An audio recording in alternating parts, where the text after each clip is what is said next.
Deal ಕೊಟ್ಟಿ ಕಾರಣ? ನಿಮಗೆ ವೇಟ್ ಮಾಡ್ತಾ ಇದ್ದೀನಿ, ಬನ್ನಿ. ಈ ಡೀಲ್ನ ನಾನು 5 ಗ್ಯಾಂಗ್ಗಳಿಗೆ ಕೊಟ್ಟಿದ್ದೆ, ಆದರೆ ಅವರೆಲ್ಲ ಫೈಲ್ ನೋಡಿ ಓಡೋಗ್ಬಿಟ್ರು. ಈ ಡೀಲ್ನು ನಿಮ್ಮಿಂದಾನು ಮಾಡೋಕ್ಕಾಗಲ್ಲ ಅಂತ ಗೊತ್ತಿತ್ತು. ನಾವು ಹೊಡಿತೀವೋ ಬಿಡ್ತೀವೋ ಅದು ಆಮೇಲೆ. ನೀವು ಡೀಲ್ ಕೊಟ್ಟ ಕಾರಣ? ಹೇಳ್ತೀನಿ, ಆದರೆ ಅವನು ಸಾಯಲೇಬೇಕು. ಸ್ವಾಮಿ ಮತ್ತು ಅವನ ತಮ್ಮ ವೀರ ಇಲ್ಲೀಗಲ್ ದಂಧೆಗಳಿಗೆ ಅಧಿಪತಿಗಳಾಗಿದ್ದರು. ಆದರೆ ವೀರ ಕಿಣಿಗೆ ಎಂಬ ಹಳ್ಳಿಯಲ್ಲಿ ವಾಸಿಸುತ್ತಿರುವ ಮಡಿವಾಳ್ ಮತ್ತು ಮಹೇಶ್ ಎಂಬ ಇಬ್ಬರ ಅಣ್ಣ ತಮ್ಮಂದರ ಮನೆಯನ್ನು ಕಬ್ಜೆ ಮಾಡಲು ಹೋದ.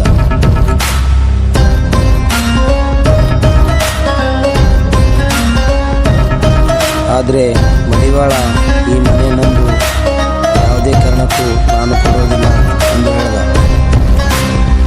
ಆದರೆ ವೀರ ಮಡಿವಾಳನ ತಮ್ಮನಿಗೆ ಜೀವ ಬೆದರಿಕೆ ಇಡುತ್ತಾನೆ. ತಮ್ಮನ ಜೀವ ಭಯದಿಂದ ಆ ಮನೆ ನೀಡಲು ಒಪ್ಪುತ್ತಾನೆ.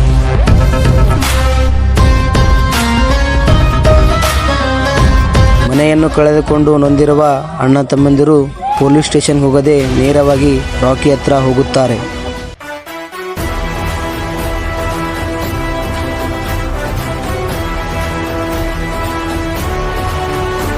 ತನಗೆ ಆಗಿರುವ ಮೋಸವನ್ನು ರಾಕಿ ಹತ್ರ ಹೇಳುತ್ತಾನೆ. ಅದನ್ನು ಕೇಳಿದ ರಾಕಿ ಕೋಪಗೊಂಡು ವೀರನನ್ನು ಹೊಡೆದು ಅವನ ಮನೆಯನ್ನು ಹಿಂದಿರುಗಿಸುತ್ತಾನೆ. ಈ ಡೀಲ್ನ ನಮ್ಮ ಅಣ್ಣನ ಕೇಳಿದರೆ 5 ನಿಮಿಷದ ಕೆಲಸ, ಆದರೆ ಒಬ್ಬನಿಗೋಸ್ಕರ ನಮ್ಮ ಅಣ್ಣನ ಕರೆಸೋದು ನಂಗೆ ಇಷ್ಟ ಇಲ್ಲ. ಯಾರು ನಿಮ್ಮಣ್ಣ? ಟೈಮ್ ಬಂದಾಗ ಎಲ್ರಿಗೂ ಗೊತ್ತಾಗುತ್ತೆ. ಹೋಗ್ತಾ ಇದ್ದೀನಿ. ನೀನು ಈ ಡೀಲ್ನ ಮಾಡ್ತೀಯ? ಮಾಡ್ತೀನಿ. ಏನು ಗೆಳೆಯನ? ಹೌದು, ಗೆಳೆಯನೇ. ಶತ್ರುವಿನ ಶತ್ರು ಮಿತ್ರನ ಸಮಾನ. ನಿಮ್ಗೇನೆಲ್ಲ ಮಾಡಿದನೋ ಅದಕ್ಕಿಂತ ಜಾಸ್ತಿ ಅವನು ನಮ್ಮ ಅಣ್ಣನ ಜೊತೆ ಮಾಡಿದ್ದಾನೆ. ನಮ್ಮ ಅಣ್ಣನ ಹತ್ರ ಇರೋದೆಲ್ಲ ಕಿತ್ಕೊಂಡು ಬೀದಿಗೆ ಬರೋ ಹಾಗೆ ಮಾಡಿದ್ದ. ನಮ್ಮ ಅಣ್ಣಗೆ ಮೋಸ ಮಾಡಿ ಅವನು ಅಷ್ಟೊಂದು ದೊಡ್ಡ ಸಾಮ್ರಾಜ್ಯ ಕಟ್ಟಿರೋದು. ಈಗ ಅವನ್ನ ಹೊಡೆಯೋದೇ ನಮ್ಮೆಲ್ಲರ ಉದ್ದೇಶ.